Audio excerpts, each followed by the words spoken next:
A machine at the grocery store I work in malfunctioned. My manager decided it was my problem. The machine that takes in the bottles that have a deposit fee on them was broken. The machine couldn't scan the bottles, so the customers wouldn't get their money back. A customer told me about it, so I told my manager. He told me that I should take care of it because he was on break and the customers came to me. I told the customer that I couldn't help her and that she needed to come back some other time when it was fixed. My manager said that handling things in that way was also not acceptable. I started to get a little bit infuriated, so I decided to go back to the work I was supposed to do. Customers kept on coming to me with the same problem, so I went back to the manager, who literally told me, "You were at work. Customers complain to you. It's your problem." I told my coworkers about it. They told me that it has happened before and that a mechanic was required to fix the problem. My manager got angry at me because I told him this. He told me that I needed to find a solution to the problem or I would get fired. I started thinking what I could do to fix it, but I couldn't figure it out. Since I work at a grocery store as a 17-year-old who has never fixed something like this. Then, my stubborn side took over. So I decided to fix the problem my way. I took a broom and punched a hole in the seal that keeps the bottles from falling down.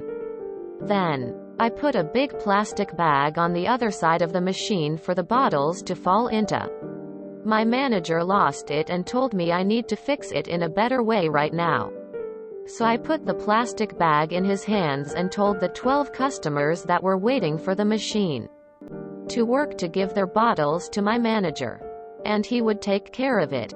The manager then sent me home as he was raging and yelling at everyone. The next day I had to work again, and the mechanic was there to fix it.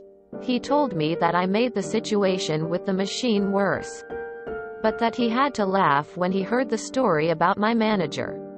I then heard that my manager got fired by his boss for losing his cool, and that I handled the situation very well. To this day I still wonder what story was told to the boss. But I still have my job, and the manager is long gone. Another manager that was totally unqualified to be a manager. There seems to be a theme running through Reddit, regardless of the industry or business. There are way too many unqualified managers that should never have become managers. We had a drawer on one of the tills that kept getting stuck. Easy solution, as it was just a screw that had came loose and needing tightened so it was flush again. For some reason a forklift driver, was tasked to fix it. Unfortunately, there was no screwdriver in any of the numerous toolboxes scattered throughout the store, but shouldn't be a problem as we sell screwdrivers. The manager refused to authorize the £1 needed to buy one and told me find something else to use. I suggested I could use the warehouse multi-tool, complete with air quotes. But since it wasn't the correct tool for the job, there might be some damage. He agreed but quickly recanted when he saw me walking through the store with a 14-pound sledgehammer, and authorized the buying of the screwdriver. Drawer fixed. Screwdriver, sledgehammer and the multi-tool pliers in my pocket returned to warehouse toolbox cupboard. I used to work in an animal hospital. One day the roller towel in the bathroom broke. The veterinarian who owned the place told me to fix it. I was an 18-year-old girl. I didn't have the first knowledge on how to fix it.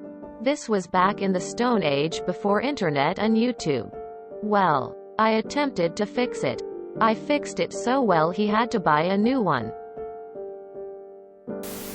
We had a customer swearing at a 17-year-old over some minor issue with an order last week. The guy was a parent of her classmate. Absolutely shameful behavior from a grown man. I have had a coworker do something like this a few months ago. Absolutely brutal for the manager. You were at work. Customers complain to you. It's your problem. That's not how things work. That's not how anything like that works. Faced with a similar problem, I would start to take the machine apart, piece by piece. It should take hours and I can start right in at it the next day. Lol. Manager got fired for forcing a teen to handle a mechanical problem which needed a professional to handle. He delegated it to someone who couldn't fix it. I used to work in a factory that made parts for cargo ship engines. Pound, pound, pound, pound, pound, pound. The engineers had been making some adjustments to the CNC machine I operated and had been for a few weeks. Feeling that work on the machine was complete, I was asked to work over the weekend to catch up on lost production time. The engineers told me that if anything didn't seem right, let the supervisors know and leave the machine until they come back to work on Monday to make further adjustments. Alas, the parts weren't coming out to the correct specifications, so I told the supervisors and got ready to head home. Naturally, the more work I get done, the bigger the bonus is for the supervisors at the end of the year. Obviously, why wouldn't that be the case? So they insisted that I try to reprogram the machine myself. As expected, this only made things a whole lot worse, and I spent most of the day making unusable parts that had to be rejected. The cost to the company would have been tens of thousands. My time there was pretty much hell after that though. The bitter supervisor painted a picture that I was incompetent and tarnished any hope of me progressing, and I was hounded every day I was there. I eventually had a mental breakdown. I'm confused. Why not just put an "out of order" sign on it? The manager is always the one to bring complaints to, since they have the power to fix them. That is literally part of their job. Unless you are a manager or are being paid as one, it is above your pay grade to make changes to fix issues. I worked for a scientific company.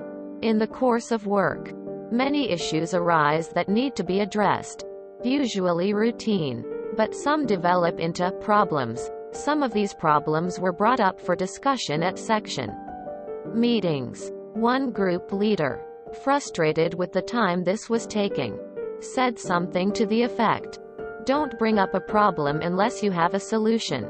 I replied, "But the person who discovers the problem might not be the person who can come up with a solution." Fortunately, my observation prevailed and we didn't start sweeping problems under the rug. When I was in the Navy, one of the officers spilt coffee on a laptop. We didn't have a replacement while underway, but that wasn't good enough for them because heaven forbid they have to use a computer outside their stateroom for a week.